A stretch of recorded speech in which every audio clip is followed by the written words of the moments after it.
చేరి వచ్చిన మీ అందరికీ కూడా ప్రభువైన యేసుక్రీస్తు నామమున వందనములు తెలియజేస్తూ ఉంటున్నాను. సాయంకాల ధ్యానం కొరకై తీతుకు రాసిన పత్రిక 2వ అధ్యాయం 11 నుంచి 13 వచనాలు చదువుకుంటాం.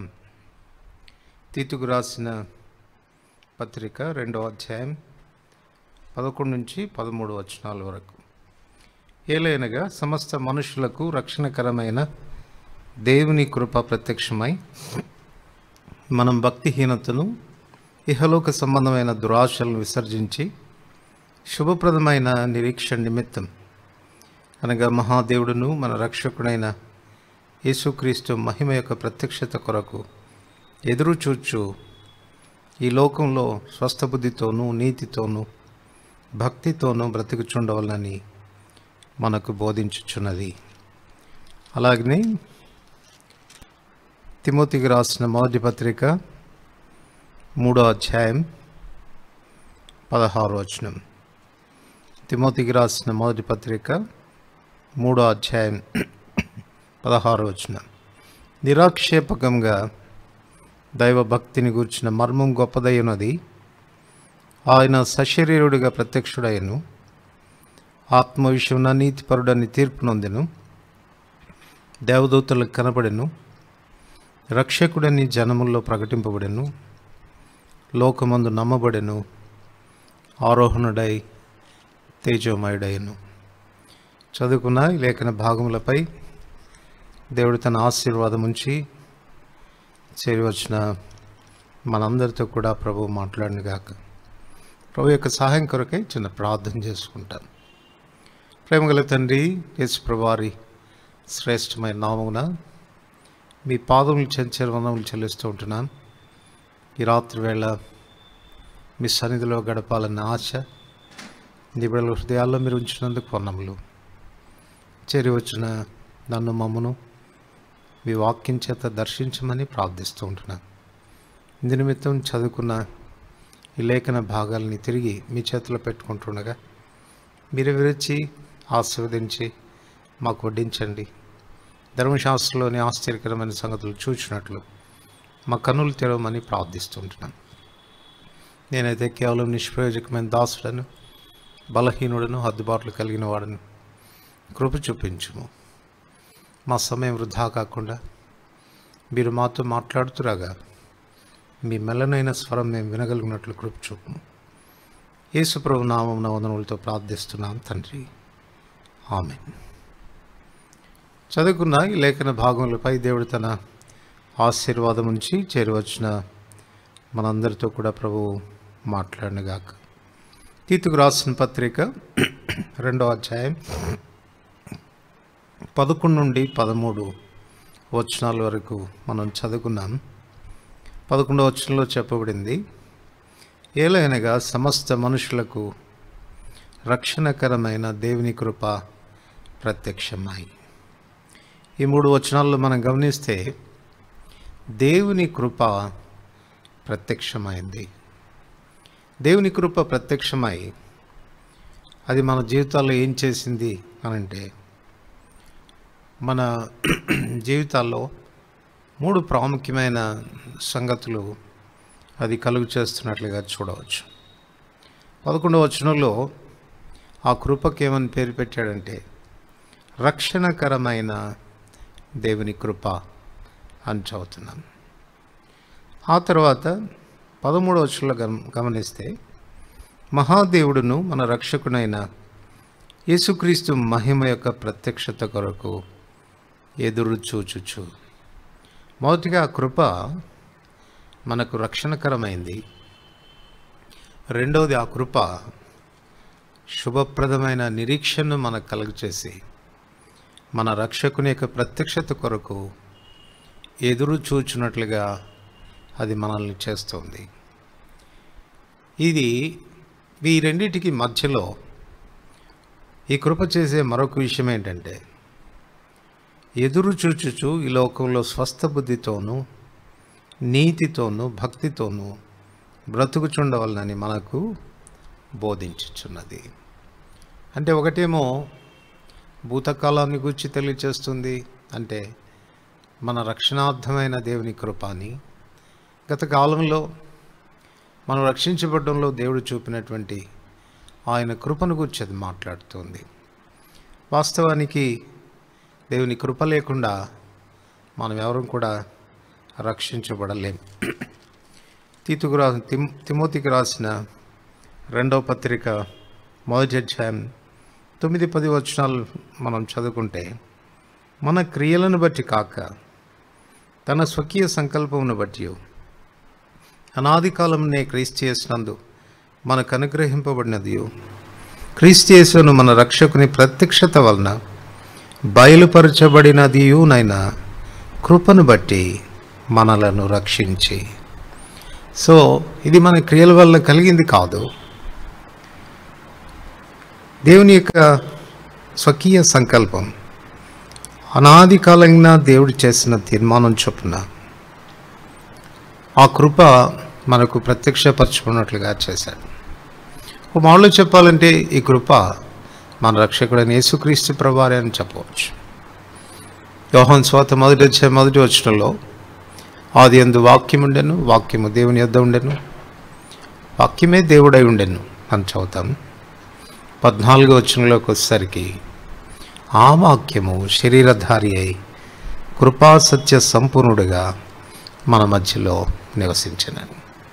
అలాగనే మనం చదువుకున్న తీతుకు రాసిన పత్రికలో 11వ వచనంలోనేమో 2వ అధ్యాయంలో రక్షణకరమైన దేవుని కృప ప్రత్యక్షమని చదువుతాం.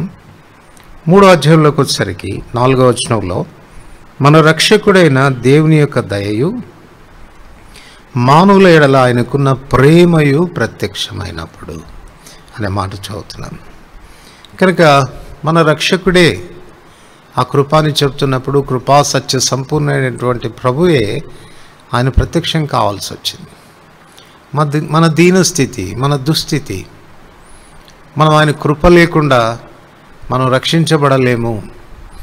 ఏ క్రియ చేసి కూడా, ఎంత మంచి కార్యం, ఎంత సత్కార్యాలు చేసి కూడా రక్షించబడలేని దుస్థితిలో ఉన్నామన్న సత్యాన్ని గుర్తించిన ప్రభువు తన ప్రేమను మన ఇళ్ళ కనపరిచాడు, తన కృపను మన ఇళ్ళ కనపరిచాడు. ఆ కృపకు ఒక ఆకారాన్ని ఇచ్చి తన కుమారుడైన యేసుక్రీస్తు ప్రభువులో ఈ లోకానికి పంపించాడు. ఆయన బలియాగం ద్వారా, ఆ మరణాన్ని ఆయన నిరర్థకం చేయడం ద్వారా, సిలువలో పాపానికి ప్రాయశ్చిత్తం చేయడం ద్వారా ప్రభువు మనల్ని రక్షించాడు. తర్వాత రెండోదిగా మనం గమనిస్తే ఈ కృప అంతటితో ఆగిపోవడం లేదు. ఈ కృప కేవలం దండం నుండి, నరకం నుండి మనం రక్షించడం మాత్రమే కాక మన ప్రభు యొక్క రాకడ కొరకు మనం ఎదురు చూచేటట్టుగా అది చేస్తుంది, సంసిద్ధులుగా చేస్తుంది. 1 యోహాను పత్రిక 2:28లో మనం చదువుతాం, ప్రభు రాకడలో అందరూ ధైర్యంగా ఆయన ఎదుర్కోలేరు.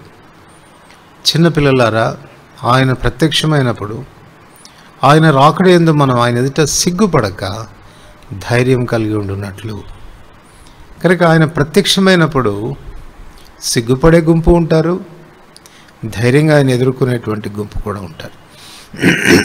కనుక ఈ కృప మొట్టమొదటిగా మనల్ని రక్షించడం మాత్రమే కాకుండా, ఈ కృప మన ప్రభు ప్రత్యక్షమైనప్పుడు ధైర్యంగా ఆయనను మనం ఎదుర్కొనేటట్లుగా మనల్ని సిద్ధపరిచేదిగా ఉంది. కనుక ఆయన రాకడ భవిష్యత్తులో మనం అనుభవించిపోతున్నటువంటి ఆశీర్వాదాన్ని గురించి మాట్లాడుతుంది.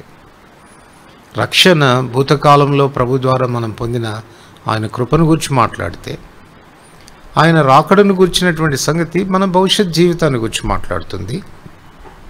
అయితే వీటి మధ్యలో దేవుని కృప మరొక కార్యం కూడా చేస్తూ ఉన్నట్టు. ఏంటి ఆ కార్యం అనంటే, ఈ లోకంలో స్వస్థ బుద్ధితోనూ నీతితోనూ భక్తితోనూ బ్రతుకుచుండవలనని అది మనకు బోధించుచున్నది. కనుక మనం గమనిస్తే నిజంగా మనం ప్రభు కృప నా విషయంలో ప్రత్యక్షమైంది, సో నేను రక్షించబడ్డాను. రెండవది, ఆ కృప ఆ మహిమ కలిగిన దేవుని యొక్క రాకడ కొరకు నన్ను సిద్ధం చేస్తూ ఉంది.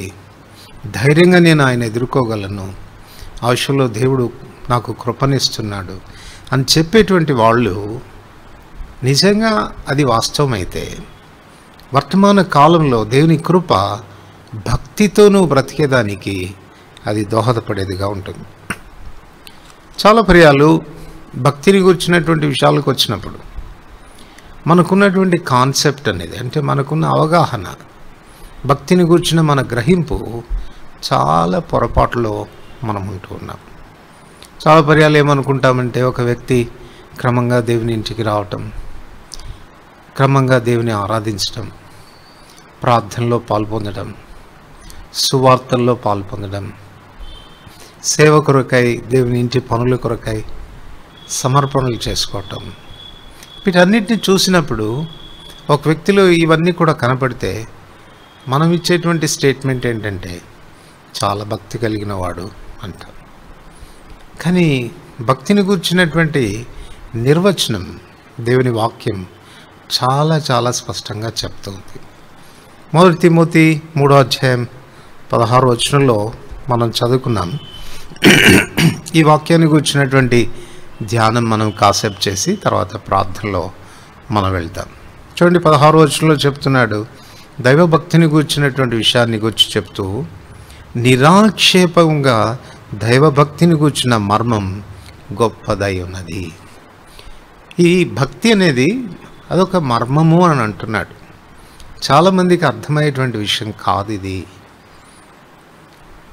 ఈ భక్తి ఏంటి అనంటే నిరాక్షేపకమైన దైవభక్తి అని అంటున్నాడు.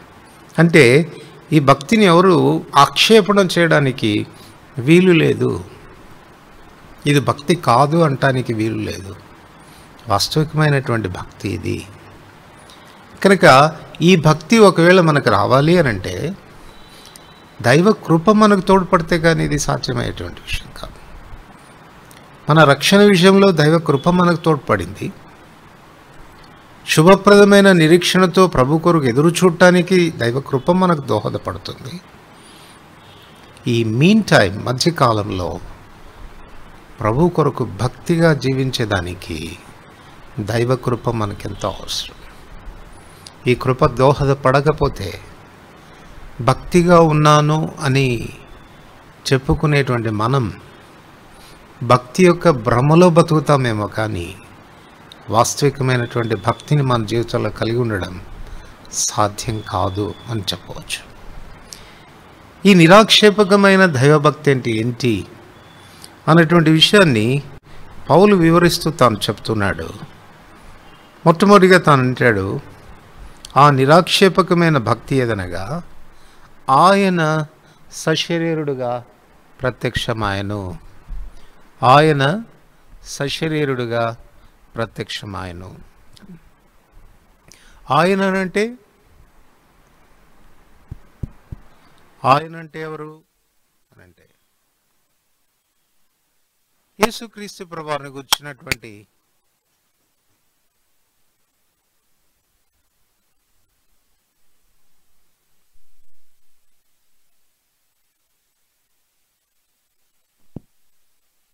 ఆయన అనగా యేసు ప్రభువుని గురించినటువంటి విషయం చెప్తా ఉన్నాడు. ఆయన సశరీరుడిగా ప్రత్యక్షమాయను. భక్తిలో కనపడుతున్నటువంటి మొదటి విషయం ఏంటంటే యేసు ప్రభువారిలో కనబడినటువంటి ఆ భక్తి. దాని గురించి రాస్తూ ఆయన సశరీరుడిగా ప్రత్యక్షుడాయను. ఆయన అంటే ఎవరు? యేసు ప్రభువారిని గురించిన సంగతే రాస్తున్నాడు కదా. ఆయన సశరీరుడిగా ప్రత్యక్ష అవడం అనేది, దీనిలో మనకు కనపడుతున్న భక్తి ఏమి అని ఒకవేళ మనం ఆలోచిస్తే దీనత్వం అని చెప్పవచ్చు. ఆయన అంటే ఎవరు? ఫిలిప్పీలకు రాసిన అపోస్తలుడైన పౌలు 2:5 అంటాడు, తాను దేవునితో సమానుడు. 6 ఆయన దేవుని స్వరూపం కలిగిన వాడై ఉండి దేవునితో సమానుడు అని చెప్పబడుతుంది. అంటే దేవునితో సమానంగా ఉండగలిగినటువంటి ఆధిక్యత కలిగినటువంటి వాడు సశరీరుడయ్యాడు, ఒక మానవుడయ్యాడు. అంటే తను తగ్గించుకోవడానికి ఆయన ఇష్టపడ్డాడు. చూడండి, యేసుక్రీస్తు ప్రభులో అతిశయించేదానికి అన్ని హేతువులు ఉన్నాయి. మీరు చెప్పండి, ఏ విషయంలో తాను అతిశయిస్తే తప్పని అందాము? నేను చాలా జ్ఞానవంతుణ్ణి అని అతిశయపడ్డాడు అనుకోండి, తప్పందామా? చాలా బలవంతుణ్ణి నేను, నాకంటే బలవంతుడు ఎవడు లేడు అని అతిశయపడ్డాడు అనుకో, తప్పందమ్మా? ఆ రీతిగా మనం ఆలోచన చేస్తే ఆయన అతిశయపడ్డానికి ఆయనలో అన్ని హేతువులు ఉన్నాయి. ఏ విషయానికి ఆయన అతిశయపడినా మనం ఇది తప్పు అని చెప్పలేం. అతిశయపడ్డానికి అన్ని కారణాలు ఉన్నటువంటి వాడు తను తాను తగ్గించుకున్నాడు. అది భక్తి అనంటే. ఈ దినాల్లో నిజమైనటువంటి భక్తి అంటే ఏంటి అంటే, మనం అతిశయపడడానికి అన్ని కారణాలు ఉండి కూడా తగ్గించుకోవటం. కానీ విచారకరమైన సంగతి ఏంటంటే, మన భక్తి ఏంటంటే, అతిశయపడడానికి ఏ కారణము లేకపోయినా అతిశయపడతాం మనం. అంటే ఇంకో మాటలో చెప్పుకోవాలంటే, అతిశయం కొరకైనటువంటి కారణాలని వెతుక్కుంటాం మనలో మనం. ఈ విషయానికి వస్తే నేను ఫలానా వ్యక్తి కంటే గొప్పవాడిని కదా, ఈ విషయానికి వస్తే వాళ్ళకంటే నేనేం తక్కువవాడిని అన్నటువంటి భావన మనలో ఉంటుంది. గుర్తుపెట్టుకోవాల్సిన ప్రాముఖ్యమైనటువంటి విషయం ఏంటంటే, ఎంత భక్తి దైవ కృప మనలో కార్యం చేస్తూ ఉందో అంతగా మనల్ని మనం తగ్గించుకోవటం ప్రారంభిస్తాం. ఆయన సశరీరుడయ్యాడు. దేవునితో సమానంగా ఉండదగినటువంటి వ్యక్తి తను తాను తగ్గించుకొని ఒక మనుషుడయ్యాడు, రిక్తుడైపోయాడు. శిలువ మరణం పొందినంతగా తను తాను తగ్గించుకున్నాడు. ఈ దినాల్లో మనం నేర్చుకోవాల్సిన విలువైనటువంటి పాఠం ఇది. దైవ కృప ఒకవేళ నిన్ను రక్షించి ఉంటే, ప్రత్యక్షమైన దేవుని కృప నీలో కార్యం అనేది జరిగించి ఉంటే, ఆ కృపే శుభప్రదమైన నిరీక్షణ నీకు ఇచ్చి ఆయన రాకడ కొరకు నేను ఎదురు చూచేదిగా చేస్తుంది. అలాంటి నీవు ప్రస్తుతం ఆ కృప నీకు ఇచ్చే హెచ్చరిక ఏంటంటే, భక్తిగా బ్రతుకు. అది మనకు బోధిస్తూ ఉంది ఆ కృప. భక్తిగా జీవించు. సో ఈ భక్తిలో కనపడే మొదటి విషయం మనల్ని మనం తగ్గించుకోవటం, దీనులుగా చేసుకోవటం. దేవుడు మనల్ని ఎంత హెచ్చించినా, ఏ స్థాయిలోనికి తీసుకొచ్చినా, ఎన్ని తలాంతులు మనకిచ్చినా, ఎంత సామర్థ్యం మనకిచ్చినా, మనం చెప్పాల్సినటువంటి విషయం ఏంటంటే, ప్రభా నేనే పాటివాడిని, ఇట్ ఈజ్ యువర్ గ్రేస్, ఇది నీ కృపయ్యా, నీ కృప చేత నేను ఈ రీతిగా ఉండగలిగాను. అపోస్తలుడైన పౌలు అదే కదండి అంటాడు 1 కొరింథీ 15:10 మిగిలిన అపోస్తలులందరికంటే నేను ఎక్కువగా ప్రయాసపడితిని, అయినను ప్రయాసపడినది నేను కాదు, నాకు తోడై ఉన్న దేవుని కృపయే. కృప తోడ్పడకపోతే ఏం చేయగలం మనం? మన వల్ల ఏమవుతుంది? ఏ పాటివారం మనం? అలాంటప్పుడు అతిశయించడానికి మనలో ఏ హేతు ఉంది? దేని బట్టి గర్వపడదాం? కనుక నిజమైనటువంటి భక్తి ఒక వ్యక్తి జీవితంలో దీనత్వాన్ని తీసుకొస్తుంది. ఓ మామూలుగా చెప్పుకోవాలంటే, కృపను గూర్చినటువంటి పరిచయం, కృపా సత్య సంపూర్ణుడైన దేవుని గూర్చినటువంటి జ్ఞానం మనల్ని మనం దీనులుగా చేసుకునేటట్టుగా చేస్తుంది. మనందరికీ బాగా తెలుసు కదండి, యెషయా మొదటి 5 అధ్యాయాల్లో ప్రజల్ని తాను కోప్పడుతూ వచ్చాడు, తిడుతూ వచ్చాడు. పాపిష్టి జన్మ, దోషభరితమైన ప్రజలారా, చెరుపు చేయి పిల్లలారా, మీకు శ్రమ శ్రమ శ్రమ శ్రమ అని వారిని తిడుతూ వచ్చిన తర్వాత 6వ అధ్యాయం 1వ వచనంలో అత్యున్నతమైన సింహాసనం మీద ఆసీనుడైనటువంటి ప్రభువును తాను చూచినప్పుడు తను చెప్పిన మాట ఏంటంటే, నాకు శ్రమ. కారణం ఏంటంటే, ప్రభుతో తన జీవితాన్ని పోల్చుకున్నప్పుడు, ప్రభు యొక్క పరిశుద్ధతలో తన జీవితాన్ని తాను చూసుకున్నప్పుడు ఎంత దౌర్భాగ్యంగా ఉన్నాడో, ఎంత అపవిత్రుడో, ఎంత అపవిత్రమైన పెదవులు కలిగిన వాడో తను కూర్చున్న గ్రహింపులోనికి వచ్చాడు. అప్పుడు అంటున్నాడు, నాకు శ్రమ. యోబు జీవితాన్ని తీసుకుంటే మొదటి 41 అధ్యాయాల వరకు తాను డిఫెండ్ చేసుకుంటూ వస్తాడు.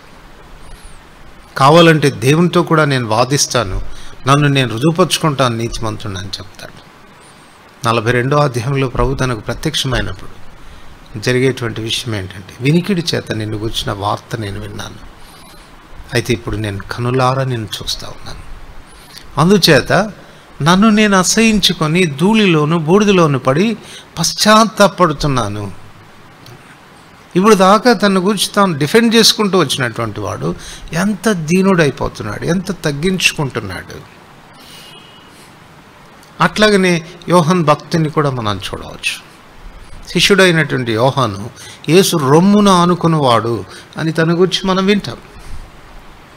యేసు రొమ్మున ఆనుకుంటున్నటువంటి శిష్యుడు అంత చనువుగా ప్రభుతో ఉండినటువంటి వాడు. యేసుప్రభువారు పునరుత్థానుడైన తర్వాత ప్రకటన గ్రంథం 1వ అధ్యాయంలో దేవుడు తనకు ప్రత్యక్షమైనప్పుడు ప్రధాన యాజకుడుగా తనకు కనపరుచుకున్నప్పుడు 17వ వచనంలో చూస్తాము, చచ్చిన వాని వలె నేను ఆయన పాదములెద్ద పడితిని. రొమ్మున అనుకున్నవాడు కదా, మరి ఇప్పుడు చనువుగా ఉండొచ్చు కదా. ప్రభుని గూర్చినటువంటి ఎరుక, ప్రభుని గూర్చిన జ్ఞానం మనల్ని దీనులుగా చేస్తుంది, తగ్గించుకునేటట్టుగా చేస్తుంది. ఇది భక్తిలో మొదటి విషయం. రెండోదిగా మనం గమనిస్తే 16వ వచనంలో, 1 తిమోతి 3:16లో ఆత్మ విషయమున నీతిపరుడని తీర్పునందెను. ఆత్మ విషయమున నీతిపరుడని తీర్పునందెను. ఆత్మ విషయమున నీతిపరుడు అనంటే అర్థం ఏంటి అనంటే, కొరింథీయులకు రాసిన 2వ పత్రిక 7వ అధ్యాయం 1వ వచనంలో మనం చదవచ్చు. ఆ మాట చదువుకుంటాం. కొరింథీయులకు రాసిన 2వ పత్రిక 7వ అధ్యాయం 1వ వచనం. ప్రియులారా, మనకి ఈ వాగ్దానములు ఉన్నవి గనుక దేవుని భయముతో పరిశుద్ధతను సంపూర్తి చేసుకొనొచ్చు, శరీరమునకును ఆత్మకును కలిగిన సమస్త కల్మషం నుండి మనల్ని పవిత్రులనుగా చేసుకుందాము. శరీరమునకును ఆత్మకును కలిగిన సమస్త కల్మషం నుండి. సో శరీరానికి కలిగే కల్మషం ఏంటి, ఆత్మకు కలిగే కల్మషం ఏంటి అనంటే, శరీరానికి కలిగే కల్మషం ఏంటనంటే బయటికి వెలుపలికి కనపడేటువంటి పాపాలు. ఆత్మకు కలిగిన కల్మషము అనంటే అర్థం ఏంటి అనంటే ఆంతర్యములో ఉండేటువంటి కానరాని పాపాలు. అంటే మన ఆలోచనల్లో, మన తలంపుల్లో, మన మోటివ్స్లో మనం చేసేటువంటి పాపాలు. ఇప్పుడు దేవుడు మనం పైకి ఎంత నీతిగా ఉంటున్నామన్న దాన్ని కాదు ఆయన చూసేది, మనం ఆత్మలో ఎంత శుద్ధిగా ఉన్నామన్నది చూస్తున్నాడు, ఆంతర్యంలో ఎంత నీతిగా ఉంటున్నామన్నది చూస్తున్నాడు. ఇప్పుడు భక్తి అంటే రెండవదిగా విషయం ఏంటంటే ఆత్మ విషయమున నీతిపరుడని తీర్పు నొందడం. ఆత్మ విషయమున నీతిపరుడని తీర్పు నొందేది అంటే ఆ తీర్పు తీర్చగలిగిన వాడు ఎవరు మనకు తెలుసు కదా. మనుషులు పైరూపాన్ని లక్ష్య పెడతారు, కానీ యెహోవా హృదయాన్ని లక్ష్య పెడతాడు. మన ఆంతర్యాన్ని చూడగలిగిన వాడు ఆయన తప్ప ఎవరు కూడా లేరు. అందుకే 32వ కీర్తన 1వ వచనంలో చదువుతాం, తన అతిక్రమములకు పరిహారం నొందినవాడు ధన్యుడు, తన పాపములకు ప్రాయశ్చిత్తం నొందినవాడు ధన్యుడు, యెహోవా చేత నిర్దోషి అని ఎంచబడినవాడు, ఆత్మలో కపటం లేనివాడు ధన్యుడు. యెహోవా చేత నిర్దోషి అని ఎంచబడాలి. భక్తిగా మనం పైకి మనుషులకు కనపరుచుకోవచ్చు, మనల్ని, మన జీవితాలను చూపించుకోవచ్చు. మన ప్రవర్తన, మన మాటలు, మనం కూర్చుండుట, మనం లేచుట, మనం మాట్లాడే విధానము, మనం ఇతరులతో ప్రతిస్పందించేటువంటి విధానాల్లో వీ కెన్ యాక్ట్. ఒక మాటలో చెప్పాలంటే ఆ విషయాల్లో మనం మెగాస్టార్లు అని చెప్పుకోవచ్చు. అంత చక్కగా నటించగలం. కానీ దేవుడు ఒకవేళ మన హృదయాల్ని పరిశీలిస్తే, దేవుడు మన ఆలోచనలు పరిశీలిస్తే, మన ఆంతర్య జీవితాన్ని ఆయన బట్టబయలు చేస్తే చెప్పగలడా మనల్ని గురించి, నువ్వు నీతిమంతుడు అని, నేను నీతిమంతుడని ఆయన సాక్ష్యం ఇవ్వగలడా? యెహోవా చేత నిర్దోషాన్ని ఎంచబడ్డం అవసరమైనటువంటి విషయం. కనుక ఇప్పుడు భక్తి అంటే రెండవదిగా మనం జాగ్రత్త పడాల్సిన విషయం ఏది అని అంటే వెలుపటికి కనపడేటువంటి జీవితం కాదు, నీ ఆంతర్య జీవితంలో, నీ ఆలోచనల్లో, నీ తలంపుల్లో, నీ ఉద్దేశాల్లో ఎక్కడ నేను తప్పవుతున్నాను, నా ప్రభు నన్ను గమనిస్తున్నాడు, నన్ను చూస్తున్నాడు, నా ఆలోచనలు పరిశీలిస్తున్నాడు. అదే కదా భక్తుడు రాసింది 139 కీర్తనలో. ప్రభా, నేను కూర్చుండుట తెలుసు నీకు, నేను లేచుట తెలుసు, నేను పండుకోవడం తెలుసు, నాకు తలంపు పుట్టక మునిపే నా ఆలోచనలన్నీ కూడా నువ్వు పరిశీలిస్తూ ఉన్నావు. నీ ఆత్మ ఎద్దు నుండి నేను ఎక్కడికి పారిపోగలను? నువ్వు నా ముందు ఉన్నావు, నా వెనకాల ఉన్నావు, నా చుట్టూ ఆవరించి ఉన్నావు. నేను ఏం చేస్తానో, ఏం మాట్లాడుతానో కూడా ముందుగా చెప్పగలిగినటువంటి వాడివి. అట్టి దేవుని దృష్టికి నేను నీతిమంతుడనుగా ఉండాలి అని మనం చేసే ప్రయత్నమే భక్తి అనంటే. సో నీ ఆలోచనల్లో నీతిగా కనపడే విషయానికి జాగ్రత్త పడుతున్నావా? ఒకసారి నేను విన్నాను, అరవిందం గారు చెప్తూ ఉంటే, బెంగళూరులోనే ఎక్కడో దైవ సేవకులు కూడికలు జరుగుతూ వచ్చినాయట. సడన్గా భక్సింగ్ గారు ఒక దైవ సేవకుని పుల్పిట్ మీదకి పిలిచి అందరి ముందు నిలబెట్టి తాను చేసిన పొరపాట్లన్నీ కూడా అందరికీ చెప్పాడంట. ఈ మనుషుడు ఇలా చేశాడు, ఇలా చేశాడు, ఇలా చేశాడు. అందరూ స్టన్ అయిపోతా ఉన్నారు. తను పంపించి కూర్చోబెట్టి ఇంకొక వ్యక్తిని పిలిచాడంట, నువ్వు రా అని. ఇక చూడండి, కూర్చున్నటువంటి వాళ్ళందరికీ భయం పట్టుకుంది. నెక్స్ట్ ఎవరిని పిలుస్తాడో, ఒకవేళ నన్ను పిలిస్తే నా సంగతులు చెప్తే ఎలా ఉంటుంది? నేను ఎందుకు ఈ విషయం చెప్తున్నాను మీకంటే, ఒక మనుషుడు ఒకవేళ మనల్ని ఆ విధానంలో విమర్శించగలిగితే దేవుని దృష్టికి నిలబడగలమా? మన ఆలోచనలను సైతం బయట పెట్టగలిగినటువంటి దేవుని దృష్టికి నీతిమంతులుగా ఉండగలమా? ఆలోచించుకోవాల్సినటువంటి విషయం. ఈ విషయంలో నా ఆలోచనలను నేను పవిత్రంగా ఉంచుకోవాలి, నా మోటివ్స్ని నేను పవిత్రంగా ఉంచుకోవాలి అన్నటువంటి విషయంలో ఎంతవరకు మనం జాగ్రత్త పడుతున్నాం ఆలోచించుకుందాం. భక్తి అంటే మొట్టమొదటిగా దీనులమవడం, తగ్గించుకోవటం. ఎంత ఎక్కువగా దేవుని మనం ఎరుగుతామో అంతగా మనల్ని మనం తగ్గించుకోవటం ప్రారంభిస్తాం. రెండవది, భక్తి అని అంటే వెలపటికి మనుషులకు కనపడేటువంటి విధానంలో నీతిగా ప్రవర్తించడం కాదు, ఆంతర్యంలో నీతిని, ఆలోచనల్లో నీతిని కోరుకోవాలి. వన్స్ నీ ఆలోచనలు బాగుపడితే, నీ ఆలోచనలు నీతి గలవైతే, గుర్తుపెట్టుకో, బాహ్య జీవితం ఆటోమేటిక్గా పవిత్రంగా ఉంటుంది. మన ఆలోచనలే కదా మన మాటలయ్యేది, మన మోటివ్సే కదా మన వ్యక్తిత్వం మీద ప్రభావాన్ని చూపించి ఆ విధానంలో ప్రవర్తించేటట్టుగా చేసేది. సో ఆంతర్యంలో నీతి కొరకు మనం తాపత్రయపడ్డమే భక్తి అంటే.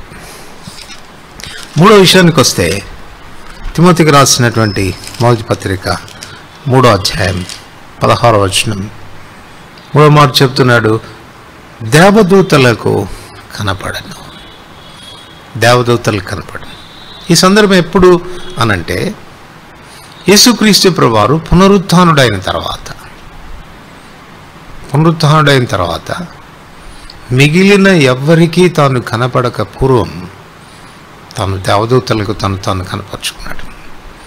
అందుకే సమాధి దగ్గరికి వెళ్ళినప్పుడు ఆ స్త్రీలు ఉదయకాలాన్ని ఆయన దేహానికి ఆ పరిమళ ద్రవ్యాలు రాయడానికి వెళ్ళినప్పుడు ఆ దూతలు ఇచ్చిన సాక్ష్యం ఏంటంటే, ఆయన ఇక్కడ లేడు, సజీవుడైనటువంటి దేవుడిని ఎందుకు మీరు మృతుల్లో వెతుకుతున్నారు?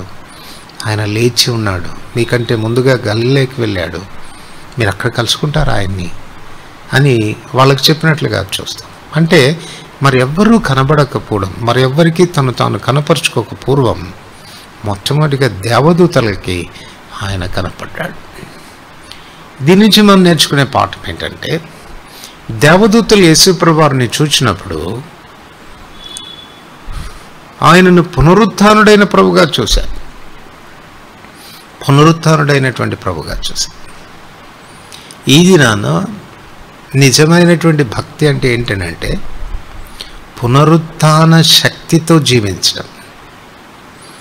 అందుకే తిమోతికి రాష్ట్ర అపోస్తలుడైన పౌలు అంటాడు 2 తిమోతి 3:5లో, పైకి భక్తి గల వారి వలె ఉండి దాని శక్తిని ఆశ్రయించరు. భక్తి అనేది నటిస్తే వచ్చేది కాదు, అనుకరణతో వచ్చేది కాదు, అభ్యాసం చేస్తే వచ్చేది కాదు, ప్రయాసపడితే వచ్చేది కాదు.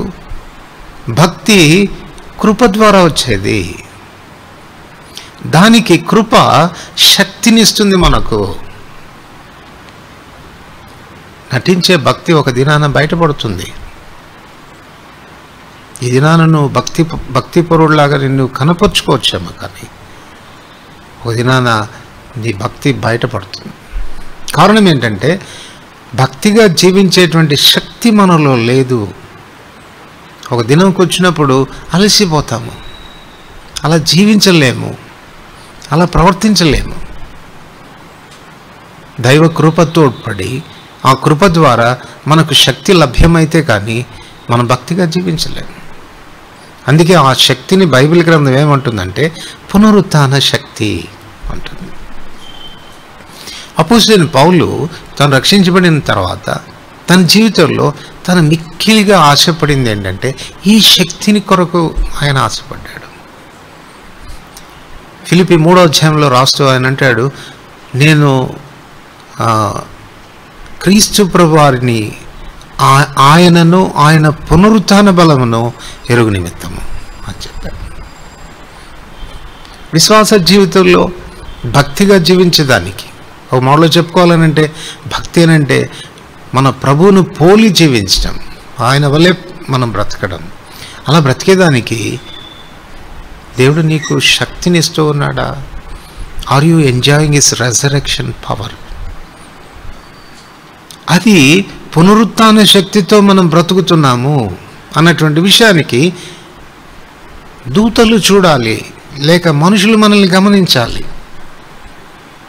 వాళ్ళు చెప్పగలగాలి ఏమనంటే ఈ మనుషుడు ఇలా జీవిస్తున్నాడనంటే ఇది సాధారణమైన విషయం కాదు, దేవుని శక్తి ఈ వ్యక్తికి తోడ్పడితే కానీ తాను ఇలా ఉండలేడు, ఇలా ప్రవర్తించలేడు, ఇలా ప్రతిస్పందించలేడని లోకం మనల్ని చూచి సాక్ష్యం ఇవ్వగలగాలి. ఆశిస్తున్నామా, కోరుకుంటున్నామా? భక్తిగా ఉండే విషయంలో ప్రభా నీ శక్తిని నాకు ఇవ్వని ప్రతి నిత్యం ప్రభు యొక్క శక్తిని పొందేదాని కొరకు మనం ప్రభుని అడుగుతున్నామా? నిరాక్షేపకమైన భక్తిలో ఇది 3వ విషయం. 4వది రక్షకుడని జనములలో ప్రకటింపబడెను. రక్షకుడని జనములలో ప్రకటింపబడెను. మీరు గమనించవచ్చు, యేసుక్రీస్తు ప్రభువారు శిలువ మరణం పొందక పూర్వం తాను కేవలం ఇశ్రాయేళ్ల మధ్యలో మాత్రమే తన పరిచర్య, అన్ని జనుల ఎద్దకు తాను వెళ్ళినట్లుగా మనకు కనపడదు. మత్తయి సువార్త 15వ అధ్యాయంలో కనాను స్త్రీ తన కుమార్తె దయ్యం బట్టి బాధపడుతూ ప్రభు తను బాగు చేయాలని తను ఆశ్రయించినప్పుడు జరిగినటువంటి విషయం ఏంటి అనంటే ప్రభు అంటాడు, అమ్మ పిల్లల రొట్టె ముక్కలు తీసి కుక్క పిల్లలకు వేయట యుక్తం కాదు. నేను ఇశ్రాయేలింటి వారై నశించిన గొర్రెల యొద్దకే వచ్చాను కానీ మరి ఎవరి యొద్దకు నేను పంపబడలేదు. దీన్ని బట్టి మనం అర్థం చేసుకునే విషయం ఏంటంటే శరీరధారిగా యేసుప్రభు ఉన్న దినాల్లో ఆయన పరిచర్య లిమిటెడ్గా ఉండింది. కేవలం ఇశ్రాయేలింటి వారి మధ్యలోనే పరిచర్య చేశాడు. అయితే ఎప్పుడైతే ఆయన శిలువలో మరణించి మధ్యపు గోడను పడగొట్టి ఉభయలను తాను ఏకం చేశాడో ఇప్పుడు తానే స్వయంగా చెప్తున్నాడు, సర్వలోకమునకు వెళ్ళండి, సర్వ సృష్టికి నా సువార్తను ప్రకటించండి. ఇప్పుడు బ్యారియర్స్ లేవు, అడ్డుగోడలు లేవు, వాటన్నిటిని నేను ఛేదించేశాను. యూదుడని, గ్రీసు దేశస్థుడని, దాసుడని, స్వతంత్రుడని ఇప్పుడు భేదం లేదు. అందరికీ నేను ప్రభువును. కనుక మీరు సర్వలోకానికి వెళ్ళి ప్రకటించండి. రక్షకుడని జనములలో, ఆ మాట గమనించండి, ప్లూరల్, బహువచనం వాడుతున్నాడు. జనములలో ప్రకటించబడింది. ఈ మాట ద్వారా మనం నేర్చుకునేటువంటి పాఠం ఏంటంటే భక్తి అనంటే పక్షపాతం లేకుండా ఉండడము. ఒకప్పుడు నేను ఇశ్రాయేల్ వరకు మాత్రమే అన్నవాడు ఇప్పుడు అంటున్నాడు సర్వలోకానికి ఇప్పుడు నేను రక్షకుడిని అన్నాడు. పక్షపాత ధోరణి లేదు ఇప్పుడు ఎవరైనా. అందుకే అపోస్తలుడైన పేతురు అపోస్తలుల కార్యములు 10వ అధ్యాయంలో కొర్నేలు ఇంటికి వెళ్ళినప్పుడు తాను ఇచ్చిన సాక్ష్యం ఇది. నేను నీ దగ్గరికి వచ్చాను కానీ నా మనసు పీకుతూనే ఉంది, ఒక అన్యుని ఇంటికి వచ్చానే,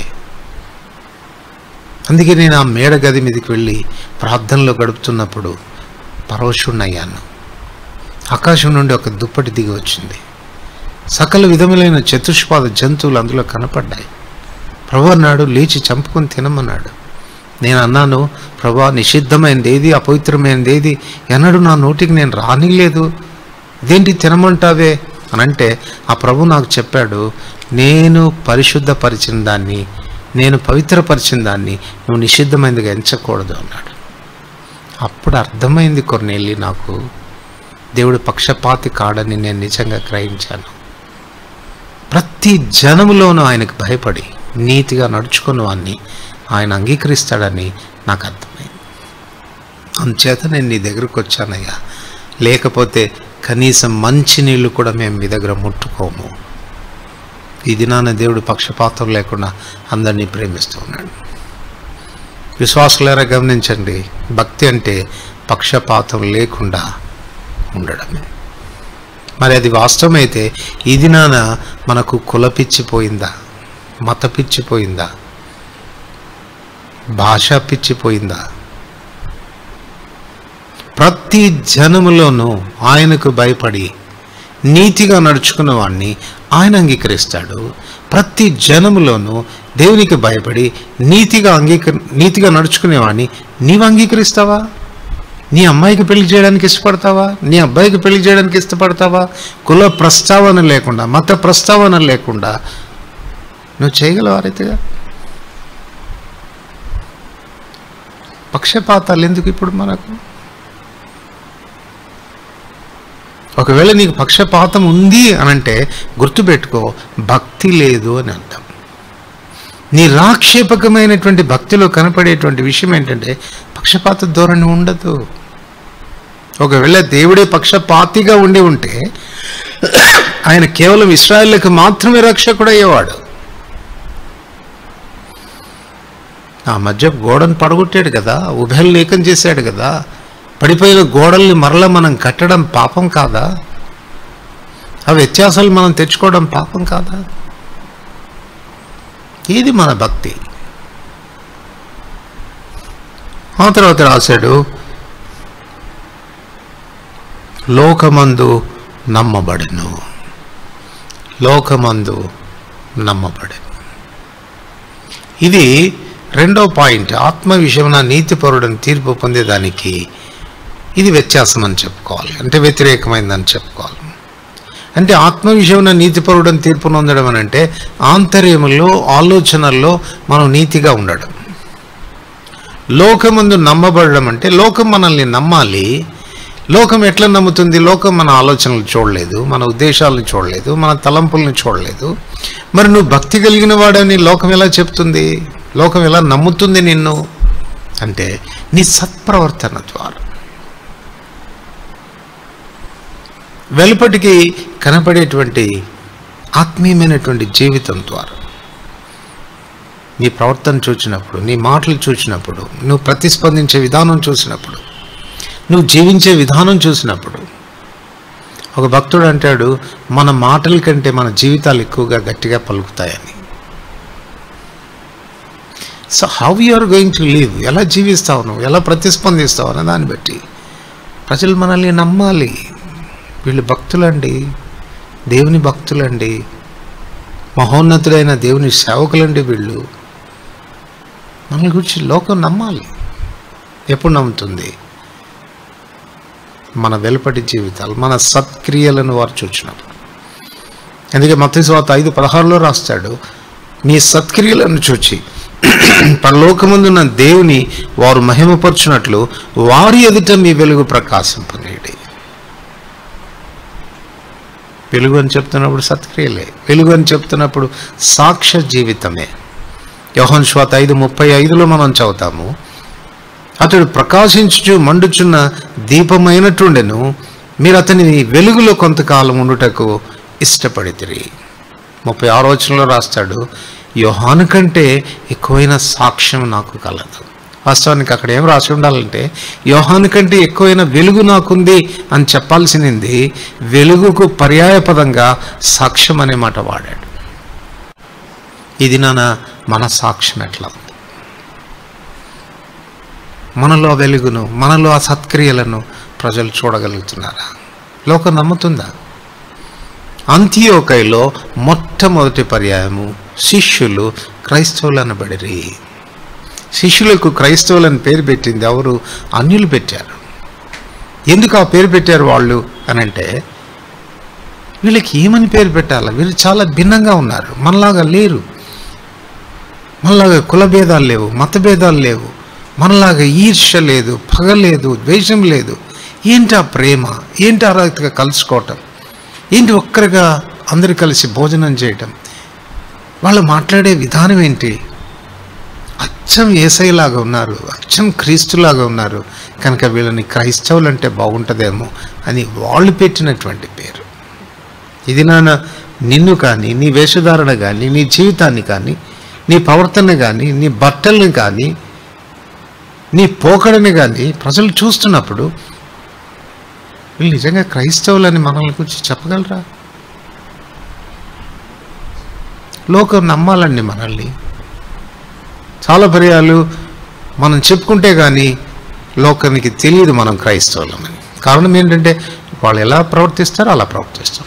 వాళ్ళ డ్రెస్ ఎలా ఉంటుందో మన డ్రెస్ ఎలా ఉంటుంది, వాళ్ళ హెయిర్ స్టైల్ ఎట్లా ఉంటుందో మన హెయిర్ స్టైల్ ఎట్లానే ఉంటుంది. వ్యత్యాసమే కనపడదు. ఎట్లా నమ్ముతారు మనల్ని దేవుని బిడ్డలు? లోకమందు ఆయన నమ్మబడను, ఈయన నిజంగా దేవుని కుమారుడు అని వాళ్ళు నమ్మారు. ఈయన నిజంగా పైనుండి వచ్చిన వాడు అని లోకం నమ్మారు. ఆయనను సిలువేసినటువంటి శతాధిపతి కూడా చెప్పాడు, నేను నిజంగా దేవుని కుమారుడు అంటే. దినాన మనల్ని గురించి ప్రజలు సాక్ష్యం కలుగుతున్నారా? Have a good testimony, strive for a good testimony. భక్తి అని అంటే మంచి సాక్ష్యం కొరకు మనం తాపత్రయపడ్డమే, దాని కొరకైనా ఆశపడ్డమే. చివరిగా ఆయన ఆరోహణుడై తేజోమయుడయ్యను.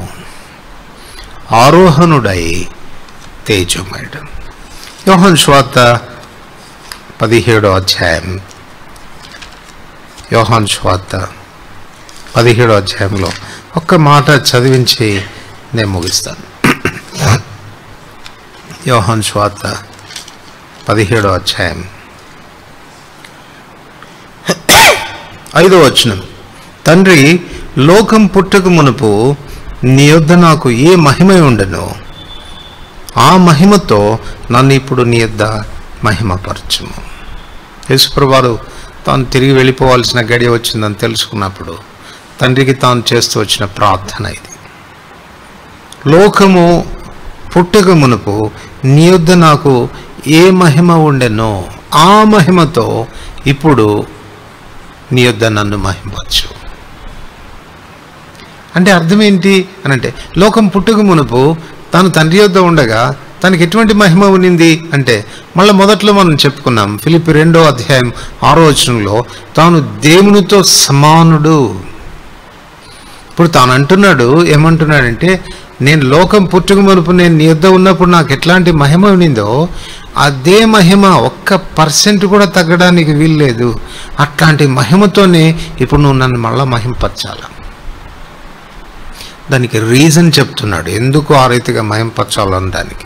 చూడండి 4వ వచనంలో, చేయుటకు నీవు నాకు ఇచ్చిన పని నేను సంపూర్ణంగా నెరవేర్చి భూమి మీద నిన్ను మహిమపరిచితిని.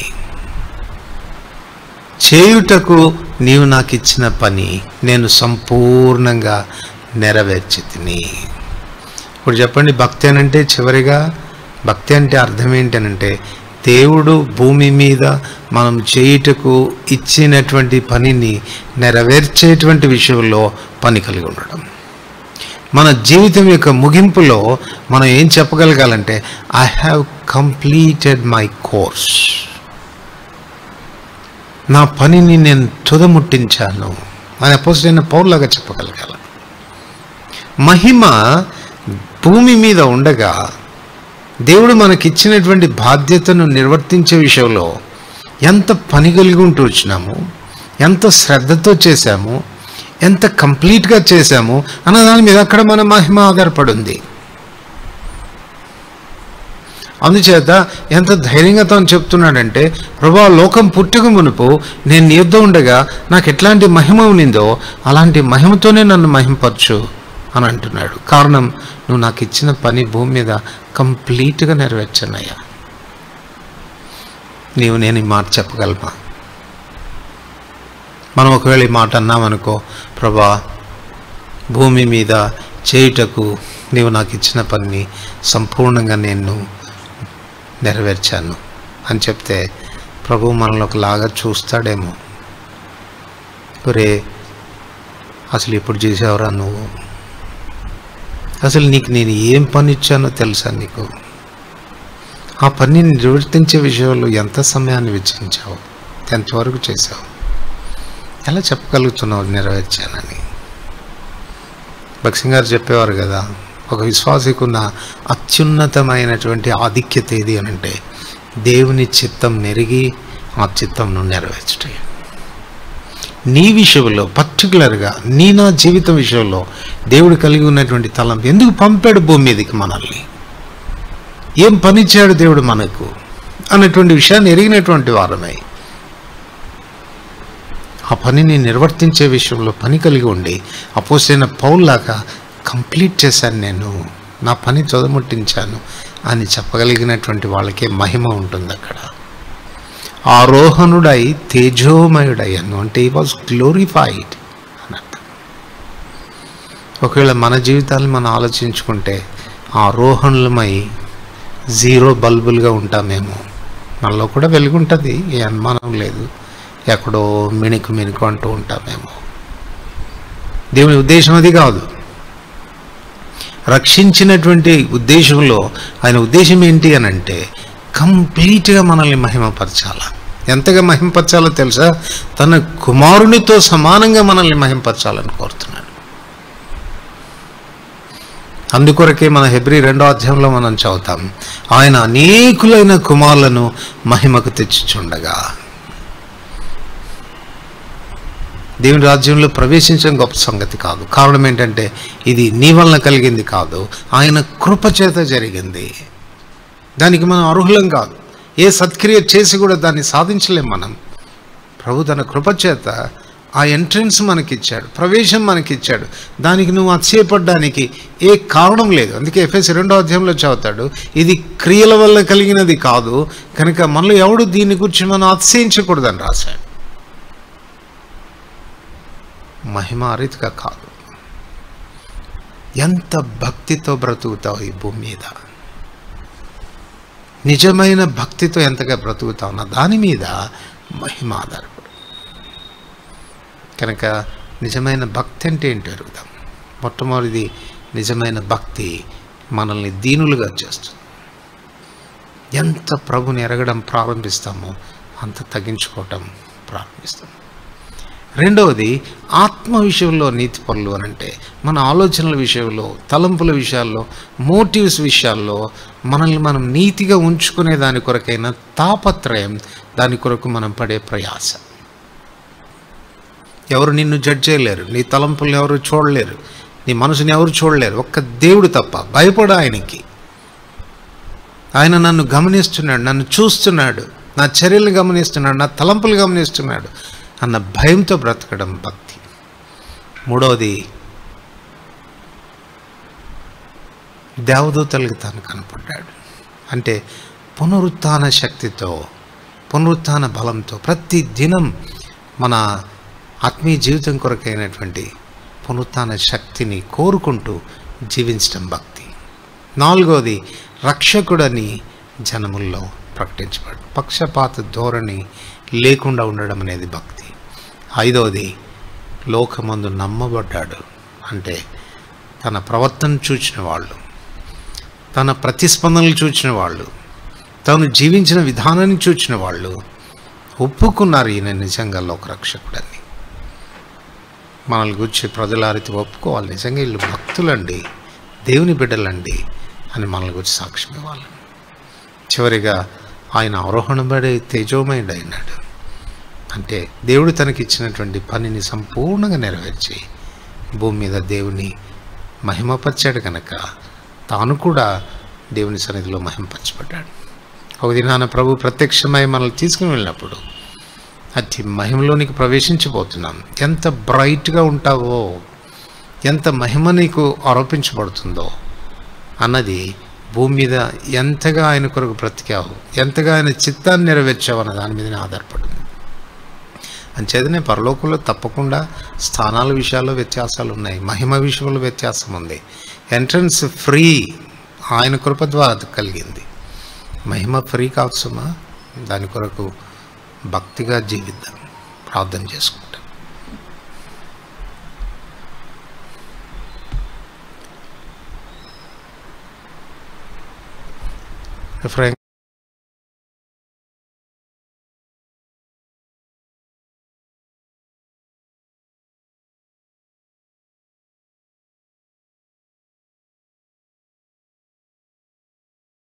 తండ్రి, కృప కలిగిన దేవా, మహోన్నతుడా, నిత్యుడగు తండ్రి, మా రక్షకుడైన యేసుప్రభు వారి శ్రేష్టమైన నామమున మీ పాదములు చెంచే రుణములు చెల్లిస్తూ ఉంటున్నాం. దేవుని కృప ప్రత్యక్షమై మాకు అదే రక్షణార్థమైందని ఆ కృపే ఆయన రాకడలో మేము సిగ్గుపడక ధైర్యంగా మేము ఆయన ఎదుర్కోవడానికి దోహదపడుతుందని, ఆ కృపే వర్తమాన కాలంలో నీతితో భక్తితో మేము బ్రతికేదానికి దోహదపడుతుందని జ్ఞాపకం చేశారు. మీ కృప లేకుండా మేము బ్రతకలేమని ఎరుగుదాం తండ్రి. కనుక ఆ విస్తారమైన కృప మా ఎడల కనపరచమని యేసు ప్రభు నామమున ప్రార్థిస్తున్నాం తండ్రి. ఆమేన్.